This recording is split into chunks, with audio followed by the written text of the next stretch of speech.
સો નમસ્કાર. ખાસ કપડવંજ જીએસઆરટીસીની આખી ટીમ આવી છે અને કપડવંજ ડેપો મેનેજર બી આજે ખાસ આવ્યા છે અને એક મજાનો વિષય છે કે સહયોગ કરવો છે.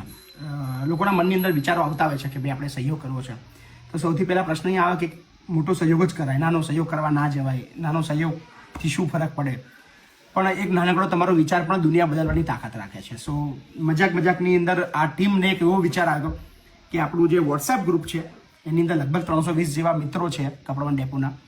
સો બધા નોકરી કરતા વર્ગ છે. એની અંદર મજાકની અંદર એક વિચાર આવે કે આપણે મહિપતસિંહ ફાઉન્ડેશન માટે કંઈક એકત્રિત કરવું છે, નાની નાની રકમ, અને જેનાથી જે બને એ સહયોગ કરવો છે. સો એ મજાકની અંદર પણ બધા કપડવંજ ડેપોની અંદર નોકરી કરતા બધા જે એસટી કર્મચારીઓ છે બધા એ બધાએ 75,111 રૂપિયા જેટલો મોટો ફાળો એકત્રિત થઈ ગયો અને આજે આ આખી ટીમ આવી છે. સો આપણે વાત કરીએ ડેપો મેનેજર સાહેબ સાથે. બોલો સાહેબ, કેમનો આવી પ્રેરણા મળીને કેમનો વિચાર આવ્યો? પ્રેરણા તો આપણા કામ જોઈને, જે તમારી વિડીયો જોઈએ છે એનાથી અમને બહુ પ્રભાવિત થયા હતા. અમે બેઠા હતા અને અમને એવું લાગ્યું કે ના, આપણે પણ કંઈ સહયોગ કરીએ, પણ આ સહયોગથી હજુ વધારે સહયોગ કરી શકીએ એવી અમે આશા રાખીએ છીએ આવતા દિવસોમાં. એટલે મહિપતસિંહ ફાઉન્ડેશન જે કામગીરી કરી રહ્યા છે બહુ સરાહનીય છે. એટલે આપની ઉત્તેજનાથી આખું વિશ્વ પ્રભાવિત થઈ રહ્યું છે એવું લાગી રહ્યું છે. એટલે ઉત્તર આપણે પ્રગતિ મળે. આપ જે લોકોની દુઆ લઈ રહ્યા છો એ બહુ સારી વાત છે. શું કહેશો તમે? તમારું નામ? રાજેન્દ્રસિંહ ચૌહાણ. વાહ. મારું નામ છે. એસટી ડ્રાઈવર છું. ક્યાં રહો છો તમે? કપડવંજ. કપડવંજમાં પ્રોપર?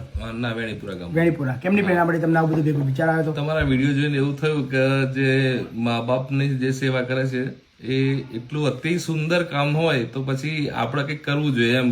બીજાના મા બાપની સેવા તમે કરો છો તો બીજાના છોકરાઓ જે નિરાધાર છોકરાઓ છે એ છોકરાઓની બી તમે એટલી કેર કરો છો, એટલું ભણાવવા માટે આટલો ખર્ચો કરો છો, તો અમે ફૂલની પોકડી અમે થોડી મદદ કરીએ એવી આશાથી અમે. ખૂબ સરસ.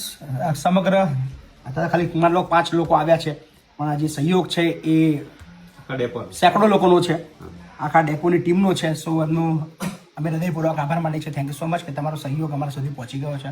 બસ આવો જ પ્રેમ આપતા રહીજો અને અમારા લાયક જ્યાં જરૂર પડે તેમને યાદ કરજો. અમે તમારી સાથે છીએ. Thank you.